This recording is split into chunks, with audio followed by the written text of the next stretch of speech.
Tanah Suaka, Alam Takamba, jadi Guru. Boleh kita berikan tepuk tangan yang meriah? Yang terhormat Kepala Dinas Kebudayaan Provinsi Sumatera Barat, Bapak Syaiful Bahri SPMM. Selamat pagi Bapak. Yang kami hormati Kepala UPTD Taman Budaya Provinsi Sumatera Barat, Bapak M. David SSTP. Mohon izin Bapak. Yang kami hormati Pejabat Struktural dan Fungsional UPTD Taman Budaya Provinsi Sumatera Barat. Dan yang kami hormati Bapak narasumber yang sudah hadir pada pagi hari ini, ada Bang Arif Malimudo. Boleh mohon izin Bapak? Lambaikan tangannya mungkin Bapak? Ya. Selanjutnya juga selamat datang kami ucapkan kepada narasumber kita, yaitunya Bang Dafrian Saputra. Selamat pagi Bapak. Ya, dan yang teristimewa teman-teman, Bapak Ibu, teman-teman semuanya yang hadir sebagai peserta workshop penulisan skenario film pada pagi hari ini. Puji syukur tidak lupa kita haturkan kepada Allah Subhanahu wa Ta'ala yang sudah memberikan kita kesehatan dan karunia-Nya sehingga kita telah dapat hadir pada acara yang luar biasa ini.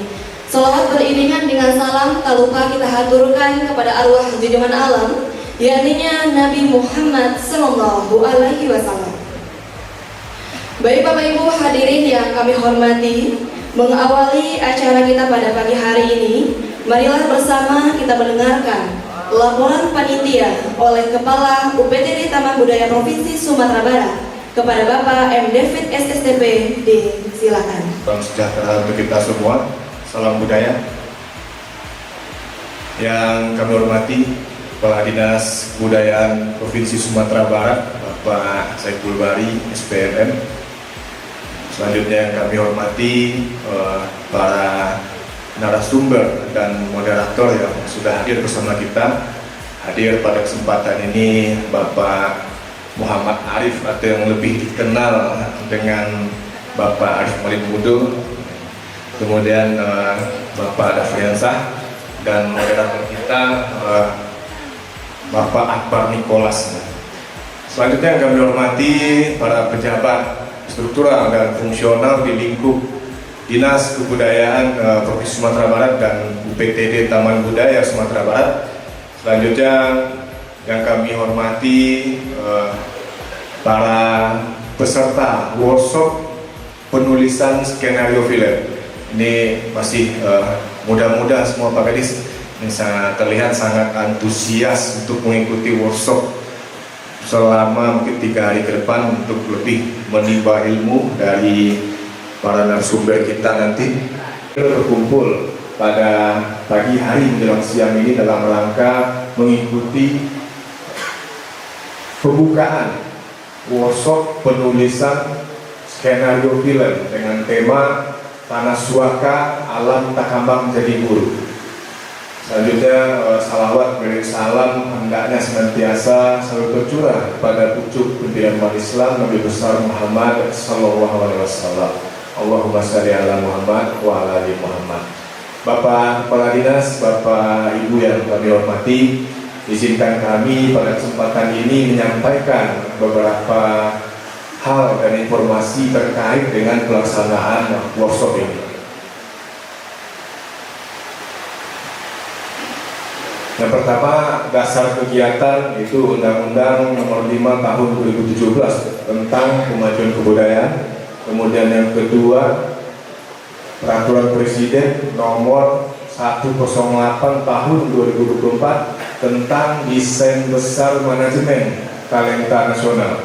Kemudian yang ketiga, Peraturan Daerah Sumatera Barat Nomor 9 Tahun 2025 tentang Anggaran Pendapatan dan Belanja Daerah Provinsi Sumatera Barat tahun anggaran 2026.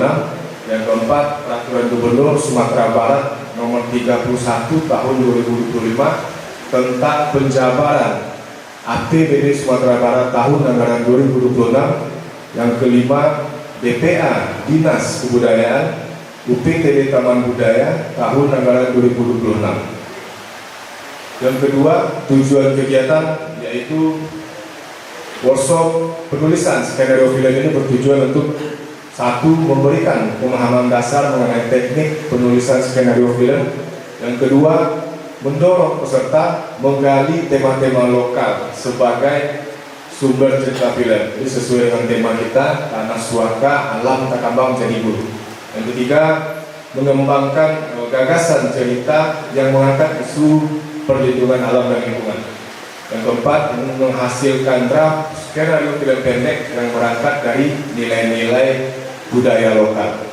Yang kelima, menumbuhkan kesadaran ekologis melalui karya seni film.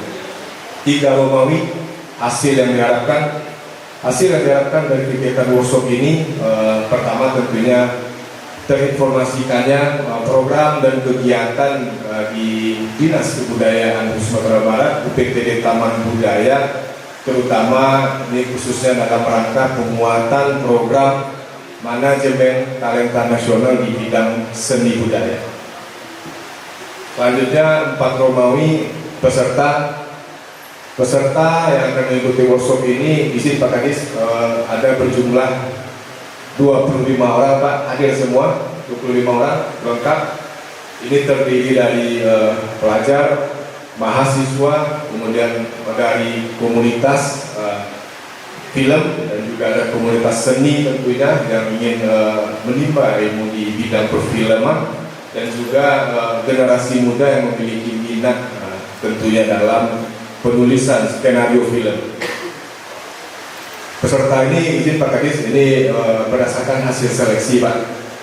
Jadi semua peserta ini mengirimkan proposal, ini ide film pendek dikirimkan melalui media sosial Taman Budaya yang sudah diseleksi oleh tim kurator dari Taman Budaya.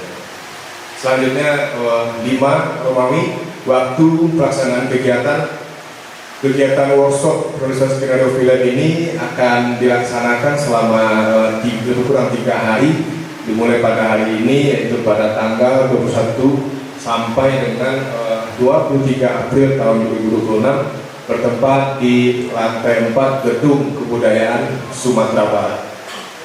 6 Romawi, metode pelaksanaan, beberapa metode pelaksanaan workshop. Pertama yaitu ceramah dan presentasi materi, kemudian nanti ada diskusi interaktif, selanjutnya ada studi kasus film, ada latihan penulisan, ada presentasi ide cerita, dan kemudian pendampingan penulisan skenario dan film itu sendiri.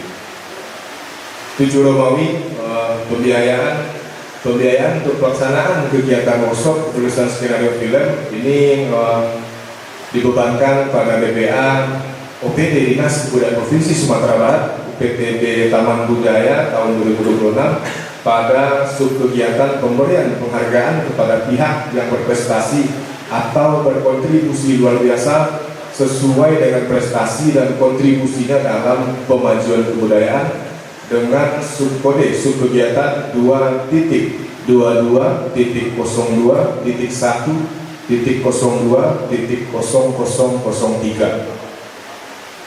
Demikian mungkin yang dapat kami laporkan selaku panitia penyelenggara. Selanjutnya mohon berkenan Bapak Kepala Dinas untuk memberikan sambutan, memberikan arahan sekaligus membuka kegiatan workshop kita ini secara resmi atau tidak.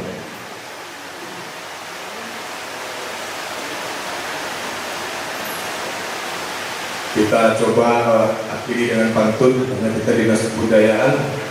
Hari Selasa Paita Balai. Cakep. Pas Sopo Limin Tuo. Padi. Marilah acara itu mulai. Kita punya minta Pak Kadis membukanya. Kemudian ada sedikit ungkapan tadi setelah kita berbincang dengan narasumber Pak Arif. Jadi memang terkait dengan manajemen talenta nasional ini mungkin sesuai mungkin dengan ungkapan mantan wakil presiden pertama kita dulu Bapak Dr. Soekarno Hatta, bahwasanya memang Indonesia ini tidak akan bersinar hanya karena obor besar di Jakarta, tapi Indonesia akan bersinar dari lilin-lilin kecil yang ada di desa. Jadi memang semangat untuk penguatan manajemen talenta nasional ini kita di daerah juga tidak akan maksudnya tidak akan kalah oleh daerah pusat itu ya Pak Reza. artinya kita di daerah pasti dan itu mungkin lebih banyak talenta-talenta yang ada di daerah ini, khususnya daerah kita Sumatera Barat. Semoga mungkin dengan kegiatan ini Sumatera Barat nanti dapat melahirkan talenta-talenta muda khususnya di bidang seni dan budaya yang akan berkiprah di level nasional maupun internasional. Selanjutnya marilah kita dengarkan bersama sambutan sekaligus membuka acara secara resmi oleh Kepala Dinas Kebudayaan Provinsi Sumatera Barat kepada yang terhormat Bapak Syekhul Bahri SPMM. Disilahkan. Yang sama kita hormati Bapak Kepala Taman Budaya Pak David, narasumber Pak Arif, Pak Rian, Pak Akbar. Ya. Kemudian fungsional dan struktural dari Taman Budaya. Ini satu yang menggembirakan bagi saya. Kalau saya pribadi menggembirakan, karena saya berangkat dari sini juga, jadi saya begitu kenal. Tapi bukan film yang saya kenal, tapi ada teater. Ada teman-teman teater, baru saya sudah cerita bahwa teman-teman saya itu bergelut di film setelah itu. Mereka teater, kemudian berkembang menjadi film. Salah satunya itu tadi, Katil, Ketun. Itu semuanya teman saya waktu itu. Ya, jadi di Taman Budaya ini memang ditempa seperti itu. Mereka lama di sini, 10, 20, 15 tahun. Teaternya itu dulu ada yang kita kenal, apa itu cerita lagi? Hitam putih, teater bumi itu menghasilkan bintang-bintangnya itu. Jadi hampir tiap minggu Taman Budaya ini ada pementasan teater. Nah tentunya tidak cuma pentas kayak gitu, pasti ada penulisan skripnya. Jadi tidak skrip film tapi skrip teater, macam-macam temanya itu. Dan mereka semua berproses gitu. Nah makanya saya bilang sama Pak Arif, saya kehilangan sebenarnya. Pas saya jadi kepala dinas, teman-teman tuh hilang karena memang tempat mereka itu sudah jadi seperti ini. Nah makanya saya bilang itu ke teman-teman, ayo kawan-kawan kalau ada mau silakan aja ke sini. Mana maunya tempatnya? Mana tempat? Oke, lima pun boleh, bawah pun boleh coba. Di mana aja tempat? Atau mau saya bikinkan tempatnya? Ya Pak, kita bikinkan. Kalau bikin anak muda. Kemarin itu Akbar dan teman-teman bulan puasa dia lakukan sesuatu. Jadi ada acara. Kemudian kemarin LBH itu ya. Nah, ada acara, oke, mana mau, apa fasilitas yang diperlukan? Perlu apa Pak? Kursi ada tuh di Pandemon. Tapi di ruangan mau biar kuat. Silakan. Nah, ini tentang skrip lagi. Skrip itu tidak sembarang orang juga bisa katakan, tidak sembarang. Jadi dia punya intuisi, punya pengalaman, punya nalar dan juga visi ke depannya. Dia sering berkhayal tentang itu. Nanti dituliskan itu luar biasa. Kalau memang ini 25 ini sudah dari seleksi itu luar biasa bagus. Nanti kita katakan kegiatan festival lamanya 1 bulan di Taman Budaya dengan kondisi ini kita katakan itu. Kemudian juga kita punya proyek besar juga di 2027 nantinya, namanya Pusako ASEAN, itu museum kita bikin. Ya.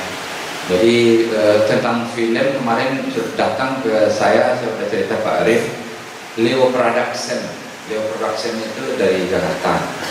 Datang salah satu produsernya itu orang kita juga, orang Minang lah ya, orang Padang. Kemudian direkturnya salah satu orang Padang juga, JM-nya kemarin orang Padang juga. Terus artisnya orang Padang, artisnya itu tokoh atau peran utama itu orang Padang. Nah dia mau dukungan anak-anak saya dukung juga, seluruhnya saya dukung, apalagi ini. Nah, dia punya cerita muatan itu muatan mirip-mirip muatan lokal kita, Malin Kundang.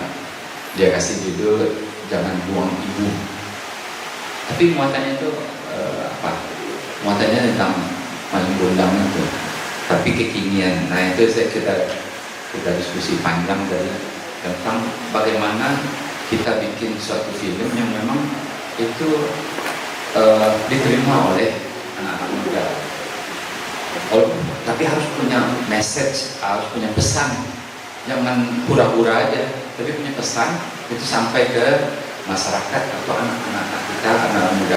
Kalau mau message pesannya itu kasih pesan yang bagus, ABS SPK, karena bagaimanapun perpaduan antara adat dan agama itu satu-satunya ada di Indonesia ini, bahkan di dunia pun di Sumatera Barat. Dan itu tidak ketinggalan zaman. Dia menyesuaikan dengan zamannya. Ya, dia menyesuaikan dengan zamannya. Pakailah itu. Itu titik pesan dari kami. Ya bukan sebagai kepala dinas enggak, tapi sebagai orang tua. Dulu kami ini kan sebenarnya menjalani skrip dari Allah juga. Tuhan maaflah saya nulis. Saya jalani peran itu kan dari Allah juga. Sekarang dari kepala dinas, besok tentu lagi. Karena semuanya Allah yang mengatur. Penulis yang hebat kan Allah sebenarnya, bukan kita. Jangan sok-sok lah nanti kalau ada yang jadi penulis hebat, jangan sok-sok. Kecil kita itu.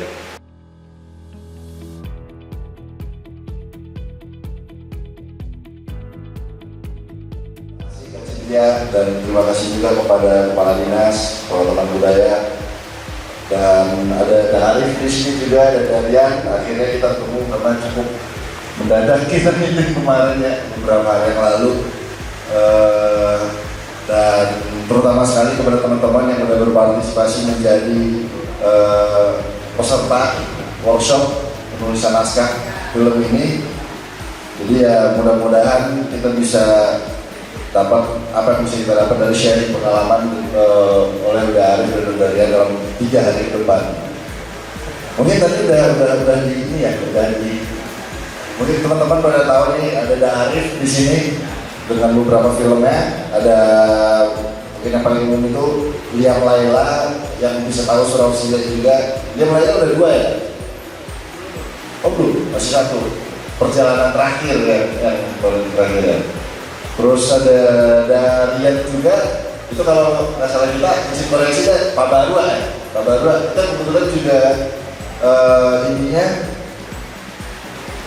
supervisinya juga di bawah Darian juga ya.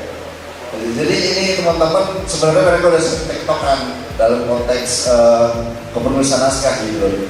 Nah mungkin ya, ternyata kepenulisan naskah itu nggak satu aja, ternyata ada banyak. Nanti mungkin ada script observers, ada supervise, ada yang mengumpulkan data dan sebagainya. Skenario, kita penulis skenario yang bukan hanya cerdas, bukan hanya yang hebat, tapi juga yang teliti, yang tidak tipu, yang tidak spasinya lupa atau jarak terlalu jauh. Nah itu hal-hal itu biasanya jadi perhatian seberapa serius penulis skenario itu menyayangi skenario yang dia bentuk atau yang dia bentuk. Nah, skenario itu penting. Ini tadi dalam kasus penilaian seleksi pendanaan produksi. Ini yang tadi saya jelaskan sekilas, ada beberapa peluang pendanaan yang bisa teman-teman coba. Ada dari Indonesia itu Pak Baru dari sini, Indonesia lihat cerita perempuan atau lihat cerita anak, itu yang perempuan belum tadi. Dan Indonesia sekarang dikenal dengan Dana Indonesia Raya, itu yang tangan-tangan alam tadi. KPK juga biasanya buka tiap tahun, itu ACFS. Dan juga ini kemarin kebetulan Kemdikbud buka lomba penulisan skenario. Jadi selama beberapa tahun terakhir ini belum pernah ada skenario yang dilombakan. Mulai tahun 2005 akhir sampai 2006 ini kemarin Kemdikbud buka lomba tersebut karena melihat kondisi penulis skenario yang kurang di Indonesia. Kebetulan alhamdulillah bertepatan kemarin sore itu adalah acara penganugerahannya. Alhamdulillah saya terpilih dari 500-an peserta, diseleksi dari 20 penulis skenario cerita pendek, dan saya salah satu yang terpilih. Jadi tadi pagi pulang dari Jakarta jam 8 langsung di sini karena kemarin ikut awardingnya. Nah ini juga teman-teman bisa ikuti lagi nanti kalau buka tahun depan, itu temanya tentang pahlawan. Jadi saya akan cerita tentang PDRI. Nah ini tadi yang disampaikan bahwa di open call undangan itu biasanya diminta skenario minimal draft 1. Di sini juga disebutkan tampilan naskah draft 1. Membranding diri menjadi penulis skenario, nanti teman-teman bisa ngikutin festival film atau kompetisi skenario seperti yang tadi itu, atau juga teman-teman ingin produksi mandiri dengan menyebarluaskan karya-karya ke YouTube atau media sosial lainnya. Salah satu yang jadi perhatian mungkin di sini, coba teman-teman itu jadi yang berbeda. Mungkin di sini ada yang tahu Lele Laila, ini pasti identik dengan skenario horor. Agnes juga identik dengan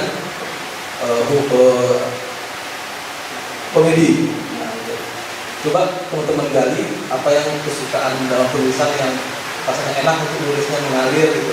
Mungkin bisa jadi ciri teman-teman sendiri. Walaupun itu nanti teman-teman yang baru mungkin sekarang belajar aja dulu, nanti lama-lama pasti akan ketahuan kemana ciri kita itu akan kelihatan. Skill untuk menulis skenario ini bisa juga untuk yang pengen serius masuk ke industri atau berkiprah sebagai penulis skenario cerita pendek atau cerita panjang. Di Jakarta biasanya itu ada kayak wadah kepenulisan profesional. Ini ada yang Kata Timur, ini yang dikelola oleh Titin Watimena. Ada Daya Khayal, itu Mas Hadi Mandra itu yang mengelolanya, dan juga Witsrip. Jadi mereka ini jadi kayak bangunnya naskah, atau bisa jadi skrip konsultan, atau bisa jadi penulis skenario. Jadi apa bedanya? Penulis skenario itu yang membuat cerita, kalau skrip konsultan cerita udah ada, dan mereka memprediksi atau menyempurnakan cerita yang dari orang lain yang bikin. Premis itu ibarat elevator pitch atau presentasi atau memperkenalkan diri yang secara ringkas, padat, dan menarik. Itu sekitar 30 detik sampai 2 menit yang bertujuan menarik perhatian mitra atau investor dalam situasi formal. Misalnya kita ketemu investor di dalam lift, itu kan hanya sepersekian, hanya beberapa detik atau menit. Nah, saat-saat itulah kita manfaatkan semenarik apa cerita kita, bagaimana kalimat yang kita sampaikan sehingga investor menyetujui dan memodali film kita misalnya. Mungkin ini contohnya kalimat saya makan bakso. Kita ketemu investor terus ngomong gitu, pasti kelihatannya nggak ada konflik di sana, nggak ada pertaruhannya apa, nggak ada kekuatan emosi, dan juga tidak ada karakter yang menarik dari kalimat yang cuma saya makan bakso. Coba kita ganti dengan kalimat seperti ini. Adi yang 3 hari belum makan, saat mau makan bakso, di tengah jalan ada harimau. Nah ini udah mulai ada karakter yang menarik. Mau makan bakso, dia udah 3 hari nggak makan, pas mau makan bakso ternyata di tengah jalan ada harimau.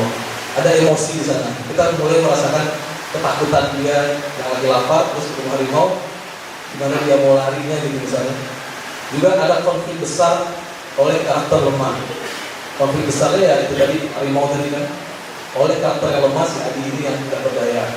Dari kalimat itu kita udah ngerasain serunya cerita itu. Nah itulah yang kita coba pelajari dalam pembentukan premis. Juga ada pertaruhan di sana. Si Adi yang 3 hari nggak makan, sehingga jika tidak makan dia pasti akan fatal akibatnya. Nah dari kalimat itu kita udah kebayang ceritanya mau diapain, mau dimulai, endingnya seperti apa. Nah, itu pasti bikin penasaran si pendengar. Nah, untuk rumusnya biasanya logline itu karakter ditambah goal atau tujuan dan ada konflik di sana.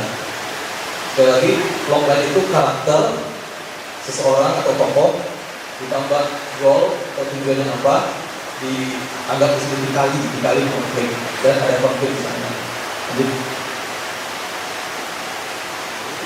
atau bisa juga dengan rumus seperti ini tentang protagonis kita siapa, yang melakukan actionnya apa, tetapi ternyata menghadapi masalah sehingga masuk ke konklusi. Konklusi ini belum nggak harus ending seperti apa, tapi dia kayak penyelesaian masalah ini. Setiap karakter, apa yang dilakukan karakter itu akan sangat berhubungan erat dengan background karakternya. Itu tolong dicatat. Pertama dari show, don't tell, gambarkan, dengan ceritakan. Yang kedua, apa-apa saja langkah atau keputusan yang dilakukan karakter lewat si penulis skenario, apa yang digambarkan oleh penulis skenario itu sangat berpengaruh sekali dari latar belakang karakter itu sendiri. Pertama jelas to show don't tell. Liatin, jangan lu ceritain gitu loh. Si Akbar akan minum, si A simpel aja lurus-lurus. Terus yang kedua itu, begitu kita mempunyai beberapa karakter, setiap respon itu harus sesuai dengan karakternya gitu. Makanya tadi dikasih analogi lewat beberapa mungkin ada sinetron kenapa kesannya sama aja. Ya, karena mungkin tidak menggunakan itu dan itu juga bakal mempengaruhi nanti dinamika ini dan sebagainya gitu ya. Tapi dari kacamata industri, penulis skenario itu tidak ikut lagi ke lapangan. Bahkan penulis skenario tidak akan pernah tahu kapan naskah itu akan difilmkan oleh sutradara siapa, itu nggak pernah tahu. Itu real di lapangannya seperti itu. Jadi sangat memungkinkan sekali kejadian seperti tadi itu terjadi pada penulis skenario manapun, termasuk mungkin pada teman-teman. Nah, uniknya adalah yang hampir mirip dengan pertanyaan Pak Bambang tadi. Cerita Bang Rian ini, itu yang menang itu adalah ide dan skripnya. Jadi zaman sekarang itu ada program namanya Indonesiana, ada yang layar perempuan, ada layar anak, ada layar layar Indonesiana itu sendiri gitu. Itu mereka justru malah kalau zaman dahulu itu waktu saya kuliah itu kompetisinya itu film yang udah jadi. Kita yang meraba-raba kira-kira film kita ini cocok untuk kompetisi seperti apa gitu. Maka saya punya pengalaman bikin film tentang korupsi, belum ada festivalnya. Gitu. Jadi ketika pertama kali festival itu datang, saya mensubmit film yang kebetulan sama dengan tema festival. Nah sekarang ada, menurut saya itu sudah berkembang, makin menarik ketika di zaman harian. Festival itu yang dikurasinya dan diseleksinya adalah ide dan cerita. Jadi ketika ide dan cerita yang disubmit oleh Bang Rian ini dianggap merepresentasikan klasifikasi festival yang akan dibuat itu, maka sebenarnya pemenangnya, makanya ada, kalau ada perempuan ada 10 perempuan yang difasilitasi 20, ada 20 dia terbaik, kemudian digodok menjadi skenario, dan nggak ada tadi tuh Pak Bambang, juara 1-2 nya nggak ada Pak, karena yang 20 itu dianggap paling terbaik dan mereka mendapatkan fasilitas produksi sekaligus ada mentoringnya juga. Jika kita bikin film, itu sebenarnya yang kita akan ramu itu adalah perjalanan seorang karakter, entah itu dia sendiri atau sekelompok orang. Nanti ini ada hubungannya sama jawaban terakhir tadi ya, dimana dialog segala macam. Nah, hal yang paling pertama yang mungkin dari tadi teman-teman sudah melihat filmnya, sudah melihat sinopsisnya juga ada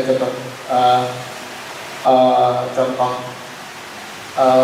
treatmentnya juga.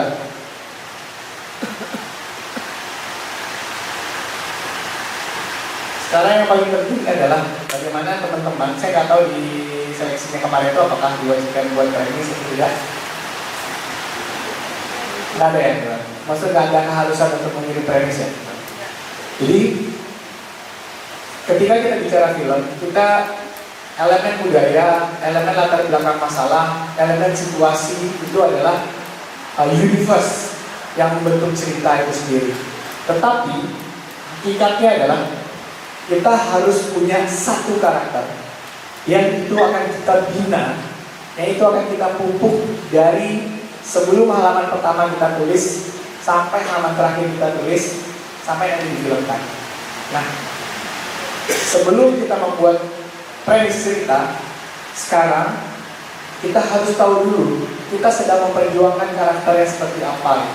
Sekarang dari premis sudah dibahas ya. Premis itu paling sederhana. Ini paling sederhana banget.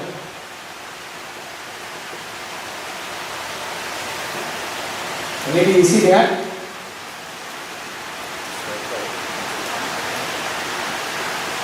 ayo. Satu orang saya terakhir nonton Ghost besar nanti malam. Satu orang.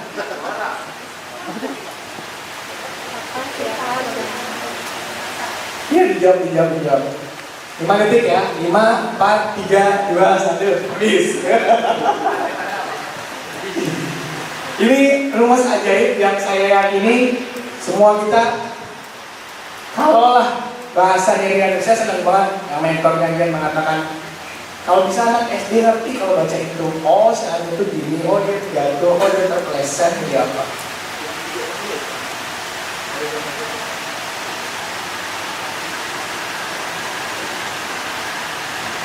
Kita isi apa di sini?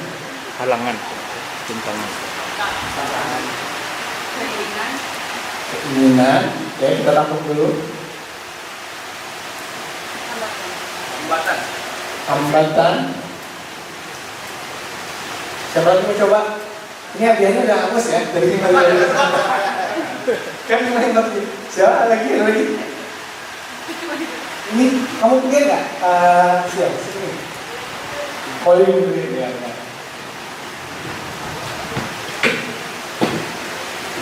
Ini ada interaktif, Pak. Kan pesan ibu-ibu MC-nya tadi juga enggak goreng. Makan udah? Apa? Latar. Latar, oke kita tampung dulu nggak apa-apa. Masalah Masalah tanggaan kayaknya.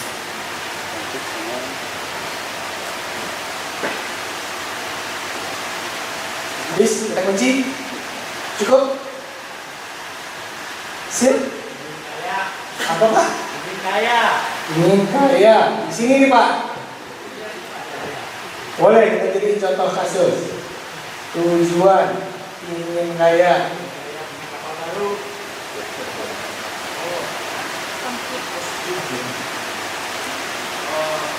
Kalau positif masuk. Apa? Positif. Pos? Kepercayaan sementara. Oh. Jawaban. Ini hal yang simpel dulu. resolusi Itu bagian dari sini nanti. Oke, kita kunci ya. Sederhana itu dalam membuat premis kita membutuhkan 3 elemen saja. Ada tokoh, ada tujuan yang ingin dicapainya, dan kemudian di tengah-tengahnya ada hambatan. Nah sekarang kalau dia bilang tadi naskah Pabalua itu direvisi berkali-kali, saya mau ngasih pengakuan juga. Tapi nggak tahu, ada yang pernah nonton film perjalanan pertama nggak? Ada. Tahu nggak film perjalanan pertama itu naskahnya saya selesaikan draft satunya itu dari jam 8 malam sampai jam 4 subuh. Tanggal 7 November 2017. Dari 2017 itu nggak pernah lagi saya pegang-pegang, karena naskah itu udah kalah sama Diam dan Laila. Nah, Diam dan Laila hanya dikerjakan dalam waktu 4 bulan bisa langsung syuting. Makanya setiap naskah itu punya takdirnya masing-masing. Jadi jangan takut. Kamu udah nyebar berapa naskah? 20, Masya Allah. Tepuk tangan dong. Ini kalau orang yang nabung emas, dia nabung naskah nih. Jangan gampang dikasih-kasih ke orang. Oke, yang pertama itu jangankan skenario-nya, premisnya aja. Itu ada 20 premis yang akhirnya saya bunuh perlahan-lahan satu persatu. Tokoh, tujuan, hambatan, tokoh, tujuan, hambatan, tokoh, tujuan, hambatan. Bikin, coret, bikin, coret, bikin, coret, bikin, coret. Setiap kalimat yang muncul dalam deskripsi itu akan mempengaruhi karakter kita mengambil kesimpulan. Ini kalaupun kita yang nulis ya, kesimpulan untuk apa yang akan dilakukannya terhadap situasi itu. Entah itu akan diekspresikan lewat aksi, action, atau diekspresikannya lewat dialog. Maka ekspresinya, respon terhadap situasi itu pun bukan serta-merta karena kalimat apa yang kita baca di treatment, tetapi balik lagi dari latar belakang story si karakter itu. Bukan latar belakangnya Rian, bukan latar belakangnya Silmi, bukan latar belakangnya Zaria Riko, bukan latar belakangnya Aufa, bukan latar belakangnya Adil, bukan latar belakangnya Eli. Jadi kita memang harus mempersiapkan karakter itu lengkap berdasarkan latar belakang. Nah ini yang bisa kita, mungkin itulah kejutan dari panitia. Besok kita akan mencoba mem-pick up atau meminjam latar belakang dari kehidupan orang lain.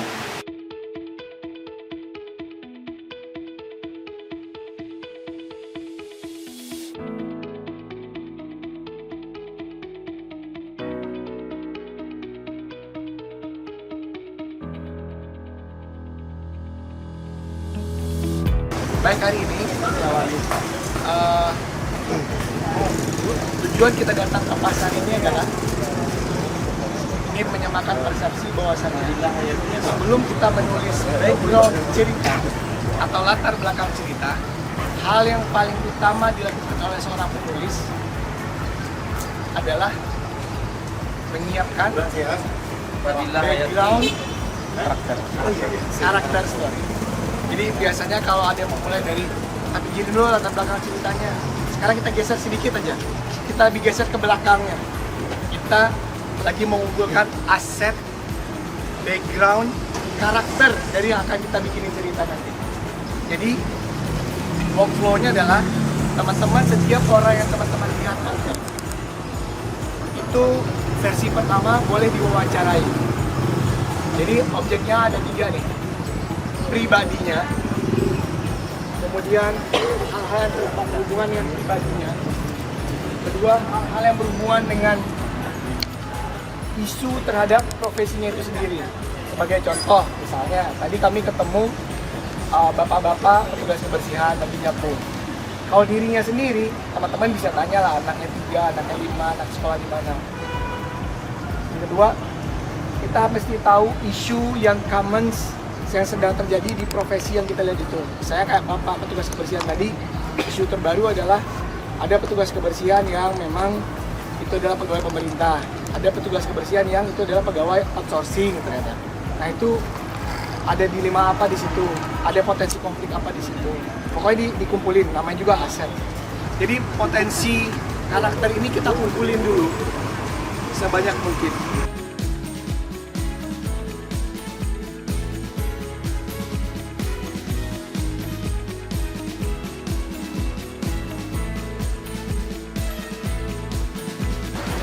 Pemasok dia datang pakai mobilnya, punya mobil pickup, berarti dia beli yang jumlah banyak.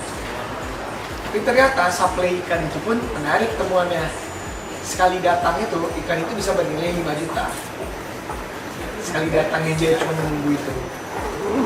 Terus cara bayarnya gimana, Pak? Sebenarnya yang diambil hari ini dibayar nanti malam.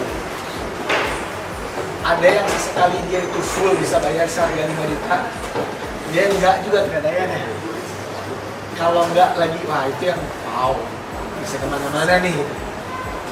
Kalau pas lagi nggak cukup buat bayar, kan 5 juta kita diantarnya kan malam tadi jam 2 kan. Terus si pemasok itu kan akan datang lagi jam 2 itu malam. Cukup nggak uang 5 juta ya tadi? Enggak. Kalau nggak cukup, kenapa nggak cukup?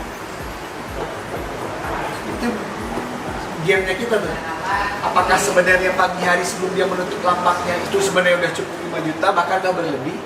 Tapi dari sore ke malam ada cerita apa yang membuat uang itu nggak bisa dia setor cukup 5 juta itu? Apakah ada keperluan keluarga? Apakah istri yang mau melahirkan? Apakah tetangga sebelah anaknya mau ikut, mau merantau, tapi uangnya dicuri terus bapaknya harus pinjam uangnya, bisa kemana-mana. Makanya kita koleksi dulu data kita ini. Pertanyaannya adalah, kenapa saya akhirnya mengerucutkan mata saya ke bapak ini?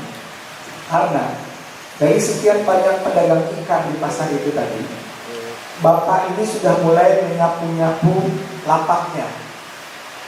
Saya akhirnya punya pemikiran, kenapa bapak ini kayak udah mau menyelesaikan ya?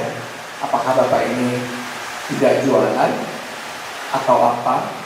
Atau bapak ini udah mau pulang karena apa? Atau ternyata bapak ini bukan penjual ikan, tetapi adalah petugas kebersihan pasar itu. Itu pertama hal yang membuat saya jadi tertarik untuk dari puluhan orang yang menjual ikan, saya pengen deketin bapaknya. Next. Oke. Nih, kebetulan tadi ada Bang Rian, ada Bang Nicholas juga. Kita coba melihat fakta dan analisa kehidupan pribadi dan isu profesi terkait profesi. Kelihatan di belakang, pindah aja ke depan, pindah aja ke depan ke sini, atau lebih nyaman di situ. Aman, nampak kelihatan? Ya. Jam kerja, saya cuma punya 2 pertanyaan tadi sebenarnya. Beliau ini, namanya Pak Ade, bukan nama sebenarnya, itu memiliki rutinitas harian dimulai dari jam 2 malam, membuka lapak ikannya dan berjualan. Pilihan berjualan ada 2 sebenarnya, pagi hingga sore atau dini hari hingga pagi. Beliau memilih dini hari hingga pagi. Itu fakta. Teman-teman yang udah nulis bisa dibayangkan, kalian juga bisa melakukan hal yang sama. Analisanya adalah menarik sekali untuk saya untuk mengetahui atau merancang. Beda ya, kalau mengetahui berarti saya akan tanya, kalau merancang berarti itu adalah sesuatu yang ada di kita kendalinya. Menarik sekali untuk mengetahui atau merancang kehidupan keluarga bapak ini. Gua usah dari tahun-tahun sebelumnya, dari sore hari hingga malam hari aja. Bagaimana relasinya dengan anak dan istrinya? Baik, kurang baik, tidak baik, hancur, happy. Bagaimana dia di mata tetangganya? Weh Pak De, dari mana? Dari makanan duluan. Oke, berarti apakah dia ada hobi sederhana untuk mengisi waktu di sore harinya? Atau ketika dia lewat justru malah tetangganya untuk itu? Atau sepenuh waktunya hanya ada mengurus ikan? Jadi satu fakta, satu informasi tentang fakta, dan satu informasi tentang analisa. Kenapa saya menyoroti sore hingga malam? Karena saya tahu dari jam 2 malam dia sampai jam tadi itu bekerja. Sebenarnya analisa kedua adalah bagaimana apa yang terjadi dari jam 2 malam sampai pagi hari tadi. Saya nanya, Pak, oh udah mau selesai aja jualannya? Iya, sebenarnya saya juga bisa berjualan di tepi jalan, karena kalau siang-siang udah agak siang ini orang-orang lebih mudah membelikan di pinggir jalan itu yang gang kita lewatin tadi itu. Tapi beliau tidak memilih untuk memforsir tenaganya dari jam 9 tadi atau setengah 9 tadi pindah ke pinggir jalan. Ada 2 analisa tuh, karena dia menghemat tenaganya. Yang kedua, dia tahu kalau rezeki itu ada waktu-waktunya, ada hubungan dengan slide berikutnya.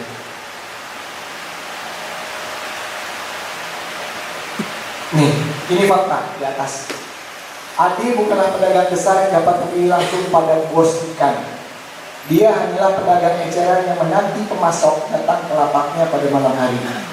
Nilai ikan yang datang kisaran 3 juta rupiah setiap malamnya.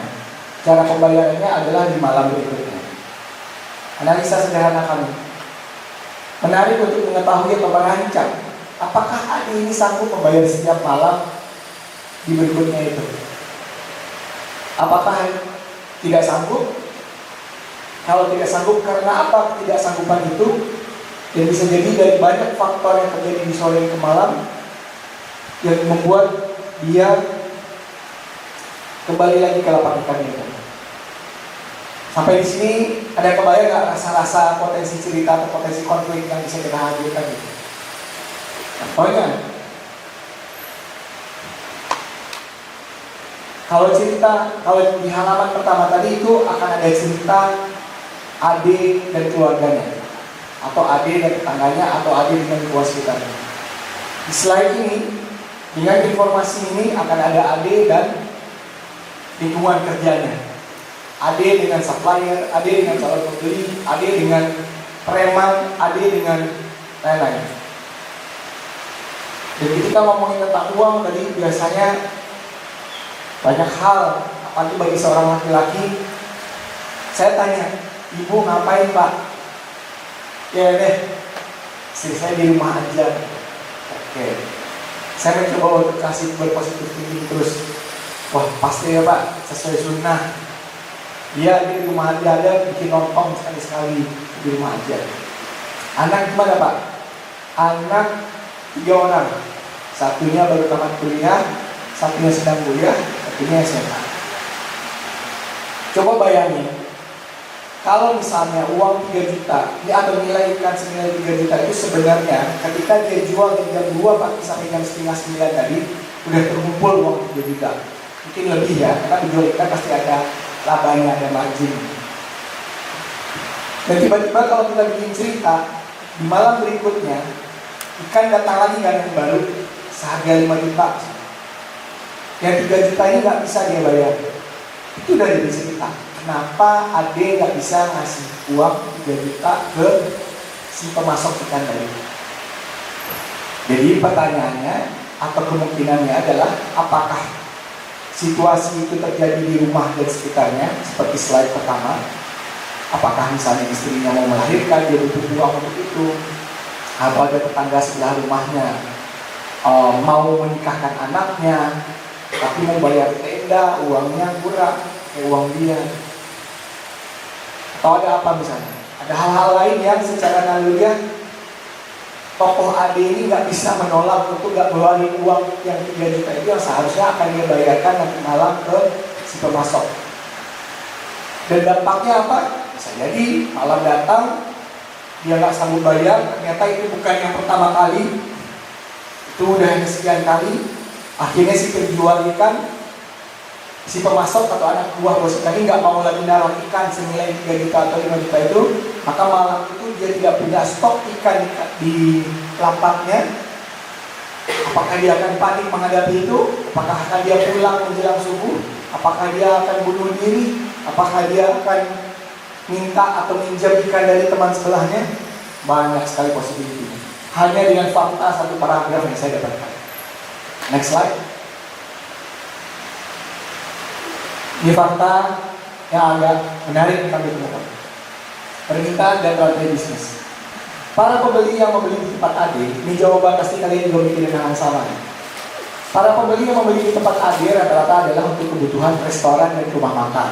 Karena 2 jenis pembeli tersebut yang membeli pada dini hari hingga jam pagi hari. Jadi sebenarnya rezeki itu sudah diatur, teman-teman.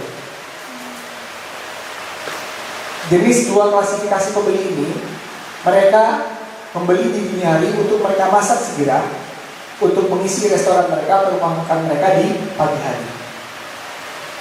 Pembeli lain-lain salah satunya adalah pedagang-pedagang batagor dan siomay yang memilih bagian tertentu dari ikan.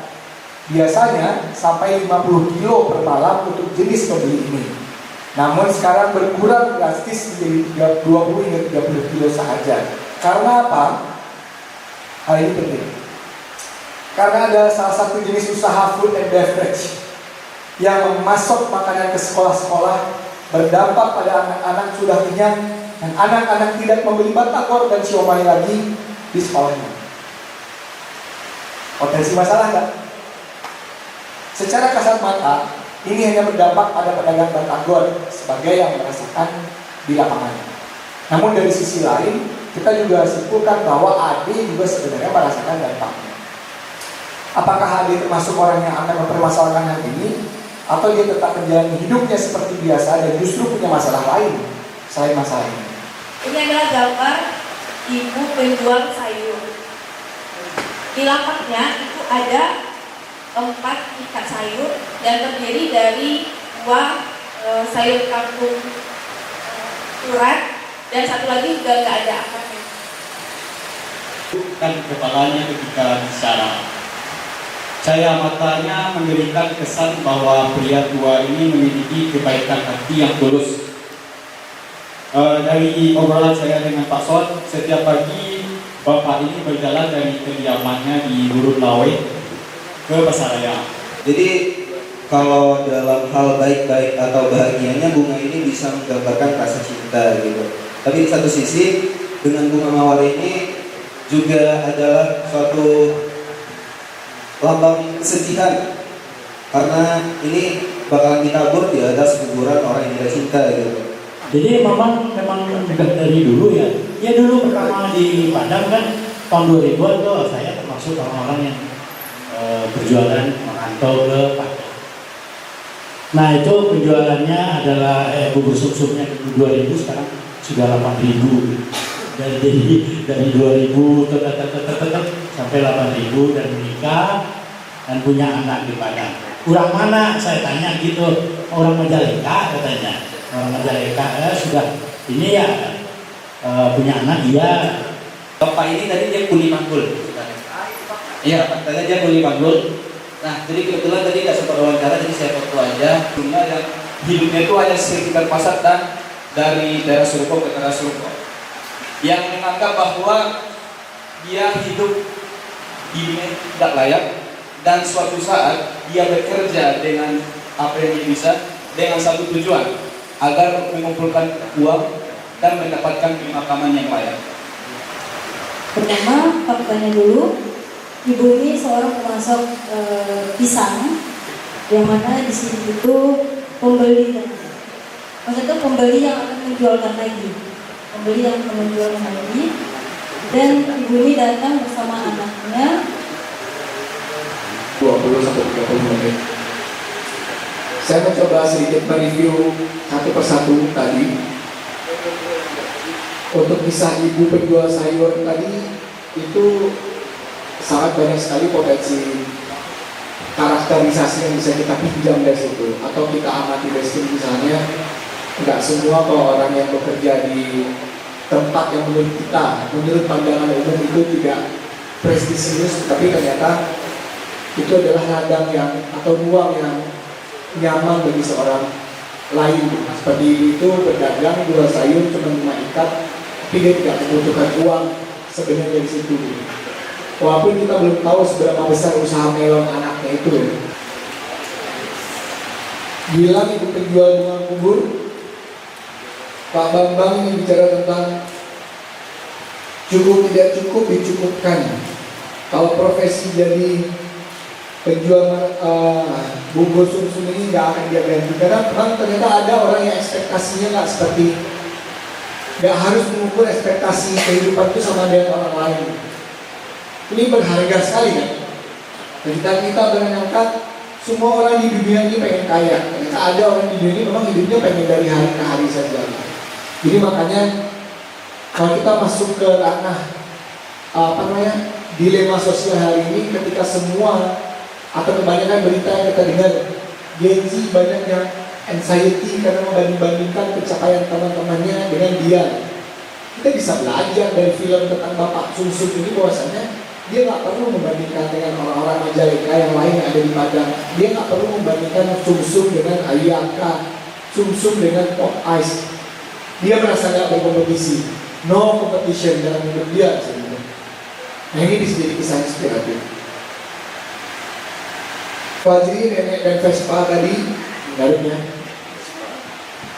sekali tetap pakai Vespa untuk merawat ingatannya terhadap suaminya. Ini film romantis nih.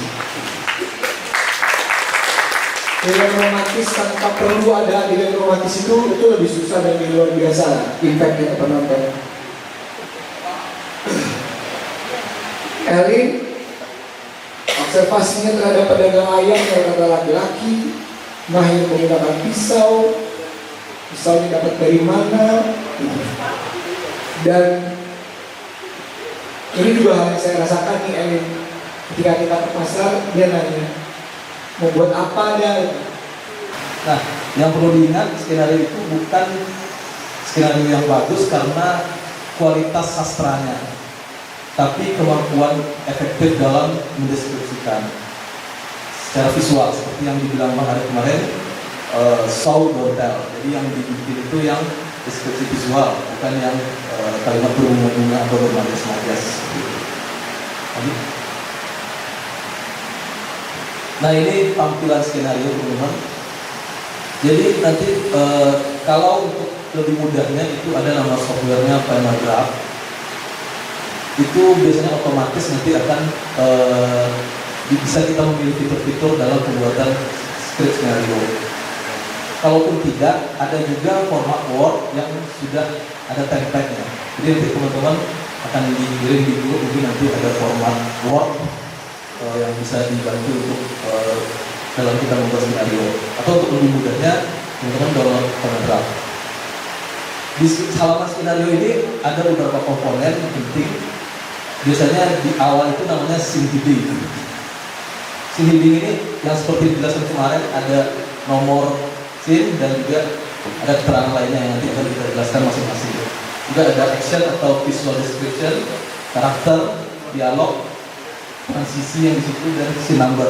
Ini merupakan screenshot dari skenario film perempuan berkumpul. Apa teman-teman sudah dapat skenario di grup? Itu nanti bisa jadi contoh teman-teman dalam membuat persepsi untuk latihan nanti.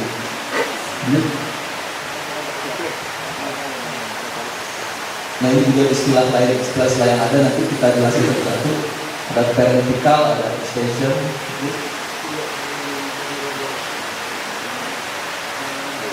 Nah kita awali dari scene heading tadi. Jadi scene heading itu yang seperti dibahas kemarin itu diletakkan paling atas. Di situ ada nomor scene, itu contohnya 2. Terus tulisan EXT yang mengindikasikan lokasi luar ruangan, artinya eksterior, atau INT untuk interior. Diikuti dengan tempat dan waktu. Scene heading ini semuanya ditulis dengan kapital, ini dengan format seperti ini. 2, INT, rumah, lare, strip, kamar ayah, strip siang. Ini artinya interior, jadi dia di dalam ruangan, tepatnya di rumah lare, tepatnya lagi di kamar ayah, tepatnya siang. Nah ini merupakan scene yang ada di film PPL kemarin. Jadi untuk informasi, di script skenario itu nama awalnya Lare, bukan Rahma. Jadi scene ketika ibu mencuci kaki bapaknya itu ada, kita ditandai dengan INT, titik, rumah Lare, strip, kamar ayah, strip siang. Lanjut.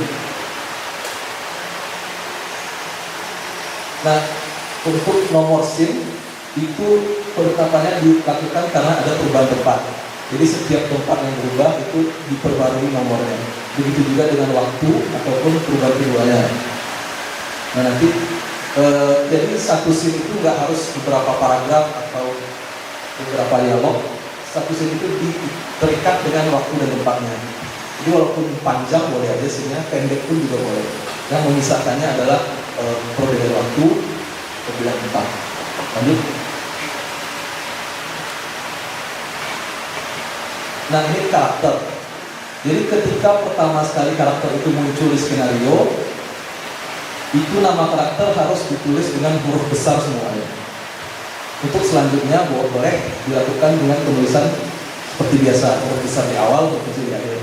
Jadi ini seperti scene saat Clara muncul di film Perempuan Berumur, itu penulisan skenario adalah seperti ini. Lare dalam kurung perempuan dan koma 27. Artinya harus kita jelaskan Lare ini perempuan atau laki-laki dengan disertai dengan usianya. Ini gunanya untuk memudahkan produser atau sutradara nanti dalam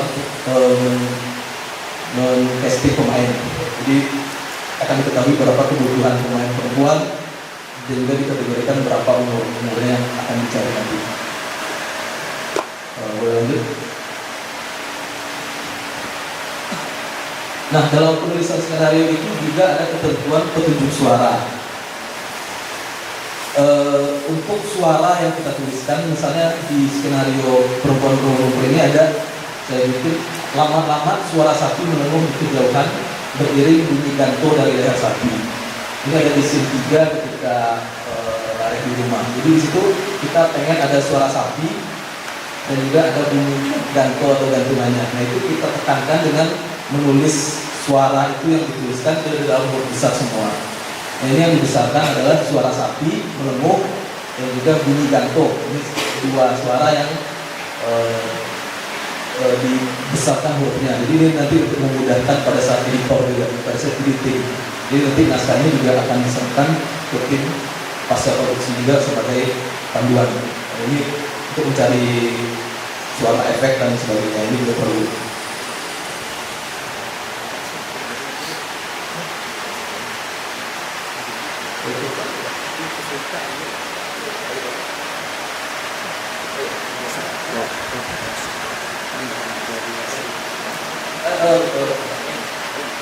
deskripsi visual itu adalah deskripsi di bawah sentinel tadi. Jadi kita menjelaskan apapun itu diletakkan di bawah sentinel, apa aksinya, apa bentuk aktivitas yang disyutingkan atau yang diadegankan, itu sejajar dengan EXT. Jadi dia apa yang dituliskan di sini harus sejajar di bawah EXT atau dialog ini. Lanjut. Untuk dialog juga ada ketentuan dalam penulisannya, yang mana karakter yang mengucapkan itu juga ditulis dengan huruf besar. Dia diletakkan agak ke tengah, dan dialog yang ditulis di bawah nama karakter yang menyebutkan dialog itu. Seperti ini pada film BBL ini Teh Ando mengatakan agaknya Rio belakangnya Santong Falalai anak tauku dan sebagainya. Jadi di atas ini Teh Ando yang berbicara, terus di bawah ini dialog yang akan dia sampaikan. Diberikan dengan ama Astagfirullah, itu di tangan Sony. Itu dituliskan di bawah tulisan ama. Jadi ama yang berbicara di sini. Jadi pemisahan dialog itu ditandai dengan nama-nama karakter di atasnya yang ditulis dengan huruf besar semua. Dan untuk penulisan dialog itu semuanya formatnya rata kiri. Jadi nggak boleh rata kiri kanan, dia harus rata kiri dan diletakkan di tengah-tengah di bawah nama. Lanjut. Ada istilah di dalam penulisan skenario itu continue. Itu adalah ketika dialog dari seseorang itu terputus oleh adegan dan dilanjutkan kembali, orang tersebut berdialog. Nah itu dipisahkan dengan tanda continue atau komandi.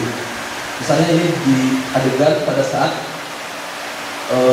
Amat berbicara, nak manga iku dan bakarajuan, Amat nak minta aku dari lare, Amat aku di karena Teh Ando dan mengutip tentang kemarahannya.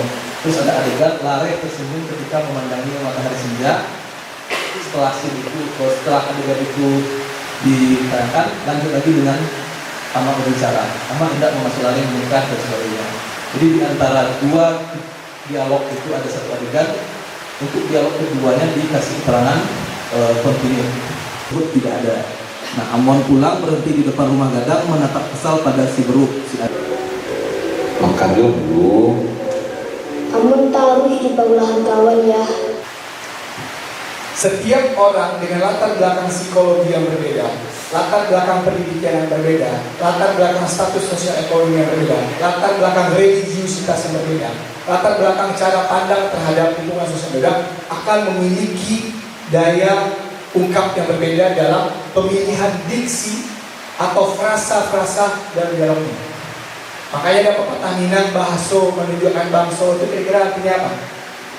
Bukan bahasa Minang menunjukkan dia bahasa Minang, bukan bahasa Jawa menunjukkan dia orangnya, enggak. Tapi bahasa itu menunjukkan apa? Jangan sebutnya bu.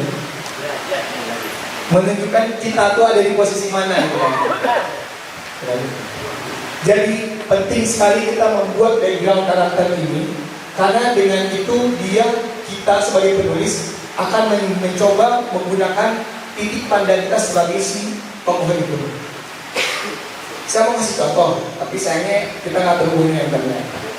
Saya tanya deh, ada yang pernah nonton film Liam dan Laila? Satu, orang. Apanya saya ngomong sedih habis itu. Oke, mudah-mudahan ini. Ingat gak teman-teman, pas adegan kan berkali-kali ada rapat di dalam rumah Gadang itu, intinya itu nolak terus bule ini gitu. Iya. Di saat yang terakhir, si yang menurut penonton atau menurut saya waktu itu udah merasa ini mau dikasih masalah apa lagi ya buat si bule ini kan gitu. Kan intinya kita menunda-nunda nih filmnya gak selesai kan gitu. Kalau cepat selesai dia cuma pendek aja gitu. Dia udah sunat, ya dong. Kita pikir kan udah sunat itu udah pengorbanan fisik lah gitu. Jadi fisik dan mental, jasmani dan rohani udah dibuktikan kalau dia tuh udah sangat khusyuk. Tapi pada saat rapat itu si Maktu Neizar bilang lagi bahwasanya si Haris kamanakan dari Datua, saya lupa namanya, itu datang lagi untuk bertanya. Terus dengan itu si Laila dia merespon dengan cara berdiri dari tempat rapat itu, kemudian dia pergi ke jendela, kemudian dia ngomong di jendela tapi arah keluar rumah. Ada yang ingat nggak sini? Bayangkan. Nah di situ saya memilih untuk Laila tidak merespon itu di lingkaran ini. Kan lagi duduk bersama lingkaran ini ada orang semuanya. Saya dengan sadar memilih Laila berdiri meninggalkan area rapat, pergi ke jendela dan bicara ke jendela. Dari situ dia ngomong seakan-akan pesan visual yang saya sampaikan adalah dia udah lelah sekali dengan segala macam permainan ini atau segala macam konflik yang dihadapi. Makanya dia cuma hanya bisa mengungkapkan dulu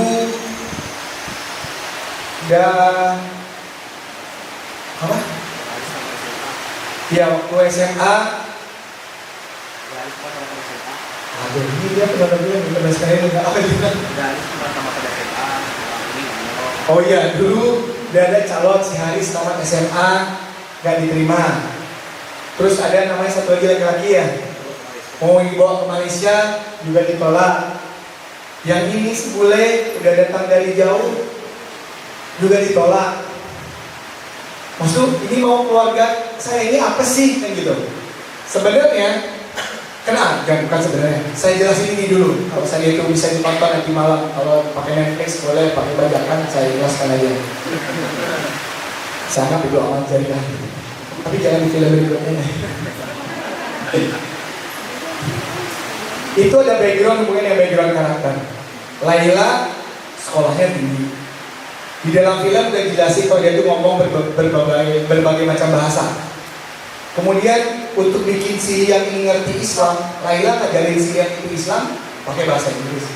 Intinya strata pendidikannya tinggi, cuman hanya saja dia itu memilih untuk tinggal di kampung. Jadi bahasa bukan soal di mana dia tinggal, tetapi apa yang ada di dalam dadanya dan apa yang ada di kepala. Jadi aspek psikologis dan intelektualitas orang itu mempengaruhi apa yang keluar dari mulutnya. Itu satu yang saya yakini. Makanya dialog di dalam film-film saya itu satu sama lain itu beda dari ungkapnya. Pras Teguh sebagai Tian akan saya taruh seproporsionalnya dia. Upia Isil sebagai ETKD akan saya taruh juga dengan pola pikir Upia Isil itu juga. Nah mungkin Upia Isil tiba-tiba saya taruh pemikiran anak S3 di kepala Upia Isil yang versi karakter itu. Nah Laila saya pilih mengungkapkan dengan cara seperti itu karena saya menghormati karakter Laila yang sudah saya bangun dari awal. Kalau saya bikin Laila itu memuncak-muncak, misalnya dia teriak-teriak atau dia memporandakan minuman yang ada di ruang rapat keluarga itu, rasanya itu bukan Laila yang saya sudah bangun dari awal. Nah makanya pada saat itu menurut saya, mudah-mudahan sampai ke penonton, itu adalah daya ungkap kemarahan sekaligus kesedihan yang udah tinggi sekali. Karena biasanya kalau marah-marahnya itu masih bisa teriak-teriak, itu belum terlalu marah. Tapi kalau marah, udah kesal, kecewa, udah gak bisa teriak lagi, cuma bisa senyum atau cuma bisa diam, menurut saya itu lebih getir daripada daya yang lain.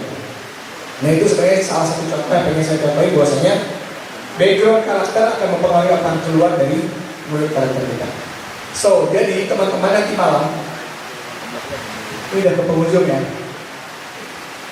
Teman-teman akan dikasih, karena sebelumnya saya dengar pendapat pendengar informasi teman-teman nggak semuanya bawa laptop ya. Nah ya, kita dari kemarin udah dipaparkan Bang Arya tentang skenario. Tadi siang udah format skenario. Kemarin udah nonton film sama dengan pengenalan skenario. Dan teman-teman tadi udah banyak juga pertanyaan-pertanyaan kata Bang Rian tadi tentang menulis skenario. Formatnya teman-teman udah tahu, interior, deskripsi, dialog, gitu. Yang bawa laptop ada berapa orang? 1, 2, 3, 4, 5, 6, 7, 8, 9, 10. Kita ada berapa orang? 25 itu 10 itu separuhnya 25 atau belum separuhnya 25? Jadi malam ini teman-teman akan dibekali 1 orang 10 lembar kertas kosong. Teman-teman bikin draft 1 cerita teman-teman di kertas kosong itu menggunakan pena. Dan itu harus selesai malam ini, karena kita main di workshop ya, bukan jangan takut soal salah dan benar, jangan takut soal bagus tidak bagus. Dengan berbekal apa yang kita lakukan bersama-sama, mungkin waktunya memang gak banyak selama 2 hari ini, kita pengen men-challenge teman-teman untuk berani menulis apa yang teman-teman rasa penting untuk ditulis. Baik itu terinspirasi dari jauh-jauh hari atau terinspirasi dari yang tadi pagi dengan pengalaman selama 2 hari. Kalian udah punya background tentang ketokohan, teman-teman udah punya background tentang tata cara dan tata tulis skenario, dan saatnya sekarang mencoba menulis. Karena kalau menulis nggak dicoba-coba dari kalimat pertama, dari paragraf pertama, dari scene pertama, dari halaman pertama, kita nggak akan sampai ke scene terakhir. Bagi teman-teman yang baru tahu istilah atau baru mendengar istilah ini, jadi pitching itu adalah presentasi ide proyek film itu berupa tulisan, verbal dan visual secara singkat dan jelas kepada produser, investor atau distributor. Itu tujuannya mendapatkan dukungan dana atau juga bisa berupa kerjasama produksi. Nah, jadi pitching ini dari tim kita bisa produser, sutradara dan penulis yang mempresentasikan apa ide cerita kepada pendengarnya atau penilainya adalah nanti yang akan memberikan dukungan dana ataupun kesepakatan kerjasama kepada kita. Nah, itulah pitching. Lanjut. Nah, dalam 2 kali pitching yang kami lakukan itu ada 2 bentuk yang berbeda. Kebetulan pitching yang pertama itu waktunya sangat singkat, jadi yang ditampilkan hanya item-item ini, mengingat cuma 5 menit Zoom. Itu ada logline yang kemarin sudah kita bahas, ada sinopsis, reference mood, reference film, reference visual, achievement, dan production cost. Nanti untuk apa saja masing-masing akan kita lihat bersama. Lanjut. Sedangkan pada film PBL itu kebetulan waktunya cukup panjang, jadi kita bisa menampilkan banyak hal. Itu ada logline, sinopsis, producer notes, director notes, statement, director statement, mood and tone, palette, property, camera movement, wardrobe, makeup, cast, location, timeline, dan production cost. Lanjut. Ini untuk PBL itu dari 170 peserta terpilih cuma 40. Yang 40 inilah yang berhak untuk pitching. Setelah diseleksi terpilih 20 yang terpilih. Kita coba lihat.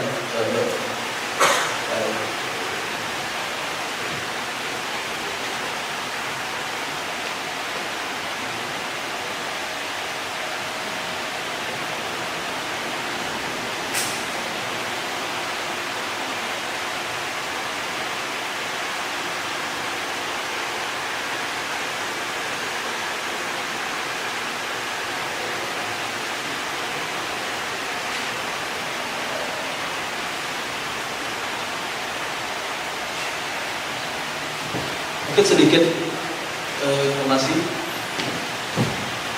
berikut bentuk pitching yang kami buat waktu itu. Jadi di halaman awal itu ada sampul.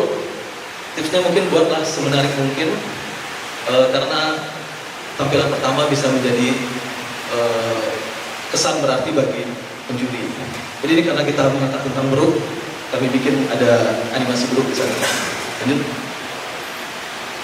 Ini data ringkas dari film. Itu isinya ada judul, produsernya siapa, penulisnya siapa, sutradara, asisten director, DOP, artistik. Kalau ada offline editor ataupun post producer boleh dituliskan juga. Lanjut. Nah, logline seperti yang kita pelajari kemarin, buatlah seringkas mungkin dan semenarik mungkin.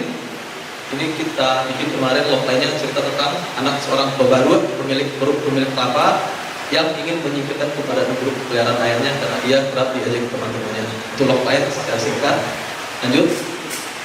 Setelah itu kita buat sinopsis film, satu paragraf tentang Amon, anak seorang pebarut bernama Ajo yang kerap diajak teman-temannya karena dan ayahnya aneh. Bagi mereka, Amon ingin ayahnya tidak lagi bekerja dengan Bruk, tetapi ayahnya bersikeras karena meyakini kepandaian mengajarkan Bruk memetik kelapa ini bukan budaya orang Mesir Sumatera yang dapat bermutu. Lanjut. Juga dilampirkan producer notes. Jadi ini yang membuat adalah produser kita. Bagaimana dalam kacamata seorang produser tentang ide cerita kita. Ini yang ditampilkan di dalam satu paragraf. Di sini produser kami lebih mengetengahkan tentang lokasi syuting. Di mana itu dilakukan di Desa Pariangan, yang mana itu merupakan desa terindah di dunia dari suatu majalah internasional. Nah, itu yang coba diangkat dari perspektif produser. Juga dia menyampaikan tentang pesan edukasi, pesan moral, dan juga nilai-nilai budaya dan tradisi Pabarut itu sendiri. Itu yang dirangkum. Lanjut. Selain produser, sutradara juga memberikan statement. Ini statement sutradara terhadap Pabarut. Jadi beliau itu lebih ke mengangkat tentang rantai dan jerat perbudakan. Menurut sutradara kami, Pabarut itu menjadi warisan yang menjadi satu pisau bermata dua. Di satu sisi Pabarut adalah warisan budaya, namun di sisi lain sutradara menganggap itu adalah praktek perbudakan yang sudah tidak relevan di masa sekarang. Yang menariknya tidak ada perbedaan antara manusia dan monyet, bahwa sejatinya keduanya adalah guna. Jika monyet korban perbudakan manusia, maka manusia adalah sistem perbudakan modern bernama kapitalisme. Simbol itu terdapat pada dua karakter kita, di mana Amon, di mana Aju atau si Bruk memakai rantai, sedangkan si ayah memakai ID card.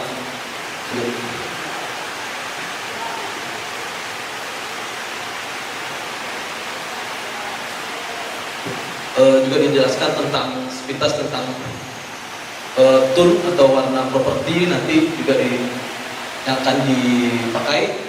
Juga tentang suit dijelaskan sedikit oleh saudara. Di sini juga ditampilkan mood dan tone film. Ini boleh diambil referensi dari film-film lain. Kira-kira seperti apa suasana dan nuansa dari film yang akan sampai ke visual penikmat film atau penonton. Lanjut. Juga ada sisi teknis seperti palette color, dan ini key strokes-nya, ini tag dan lain. Kamera movement, di mana film ini tidak akan terlalu banyak menggunakan pergerakan kamera, hanya beberapa kali pan lalu track up, kecuali untuk 3 scene terakhir yang handheld dan Dutch angel. Itu memang sudah didiskusikan juga dengan DOP seperti apa nanti bentuk teknis pergerakan kamera dan sebagainya. Ini wardrobe style, kebetulan Ai ini yang memegang kemarin terkait warna baju Amon seperti apa yang akan kita pakai dan juga untuk baju silat juga. Itu juga dengan baju ayah yang dipakai sehari-hari dan pada saat bekerja.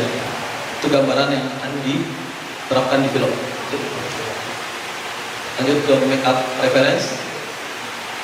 Referensinya lanjut.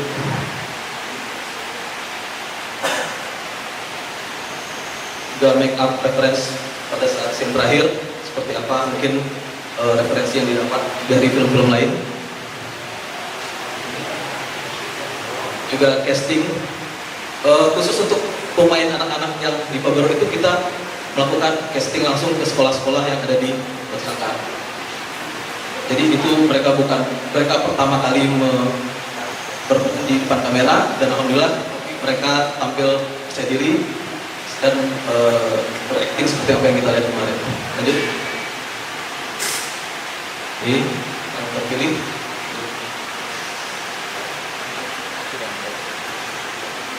Juga ditampilkan lokasi syuting di Pariaman, Ananda.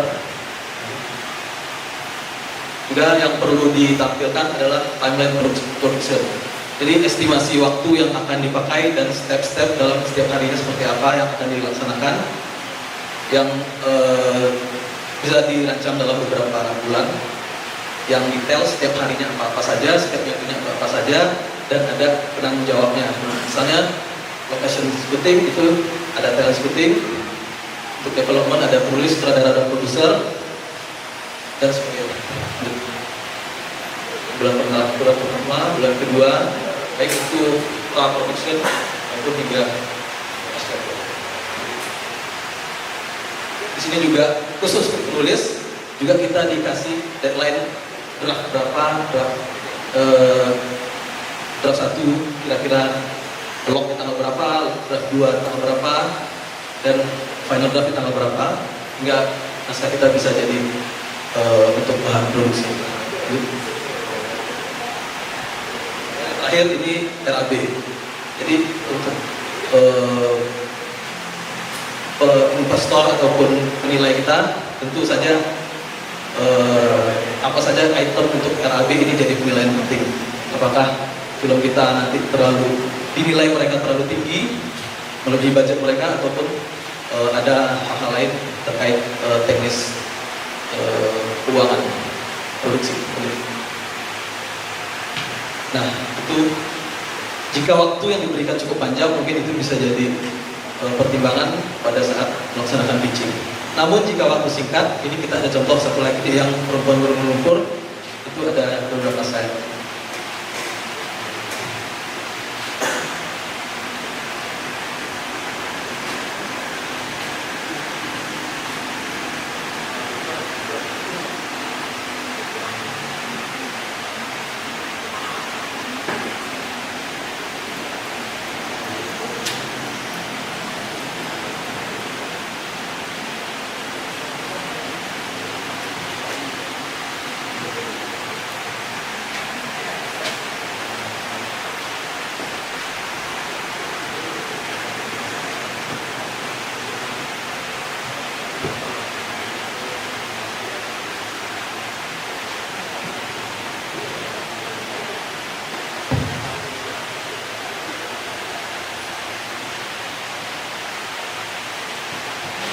Untuk pitching perempuan berlumpur, kami sudah mencoba menggunakan AI agar mengikat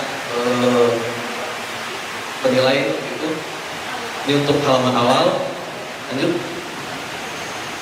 Ini kita tampilkan logline. Kakak ingin mencari uang untuk pengobatan ayahnya dengan menjadi joki, sementara ada benang Allah menantang perempuan untuk menjadi joki. Itu juga dengan sinopsis. Lanjut. Tanpa kalkulasi apakah itu make sense untuk diwujudkan atau itu tidak mungkin untuk diwujudkan. Nah, di sana nanti barulah si produser berpikir untuk melakukan proses menimbang-nimbang atau tetap dengan message yang sama tapi mengurangi beberapa aspek yang sifatnya itu mungkin dikurangi. Misal yang tadinya harapan A misalnya, itu kameranya menggunakan 2 kamera. Karena platform yang tersedia kurang dari itu, berarti kameranya cukup 1. Impact-nya apa? Konsekuensinya adalah berarti kita harus cari aktor yang jago supaya kalaupun kita pakai kamera 1, ketika ada perubahan angle, perubahan posisi kamera, aktornya tetap bisa konsisten. Jadi mungkin di equipment-nya agak dikurangin, tapi untuk pemain mungkin bisa dinaikin sedikit. Nah, disitulah kejeniusan produser atau kejelian produser yang diharapkan, sehingga pesan-pesan yang dibuat oleh si penulis skenario bisa terakomodir, namun tidak membuat itu jadi mustahil untuk diwujudkan. Jadi pertanyaan abang tadi, apakah yang kau nggak cukup gimana? Nah itu kan masuk satu platform tuh, satu metode mengikuti kompetisi ide yang ada hadiahnya berupa fasilitas produksi atau ditawarkan untuk membuat sebuah film pendek dengan platform yang telah tersedia. Yang kedua, ketika idenya muncul dari kita, misalnya anggaplah teman-teman mau bikin film pendek, terus teman-teman sudah meng-guide produser, sudah menemukan sutradara dari komunitas teman-teman sendiri, itu nanti jawabannya adalah akan dibuat sebuah estimasi idealnya dulu. Nah, sebagai seorang produser, disitulah kewajiban produser untuk melakukan atau mencari funding atau investment terhadap film itu. Misalnya kayak si Ai yang mau tugas akhir S2 misalnya, dia mau bikin film pendek. Setelah dia menemukan produsernya akan menjajakan ke beberapa tempat untuk mewujudkan idenya tadi. Project S2-nya itu atau project magisternya itu bisa idealnya. Nah kalau itu baru tuh bang, kita mencari sesuatu yang ideal sesuai yang kita butuhkan. Nah nanti akan ketemu di sebuah pilihan, apakah ketemu itu bentuknya CSR sebuah company, apakah bentuknya itu donasi dari sebuah company atau jadi donor gitu. Itu banyak. Tapi apakah itu bisa diwujudkan atau tidak? Jawabannya adalah sejauh mana produser, sutradara, dan penulis skenario bisa tetap menjaga pesan, tapi bisa menyederhanakannya dengan ketersediaan sumber daya yang ada.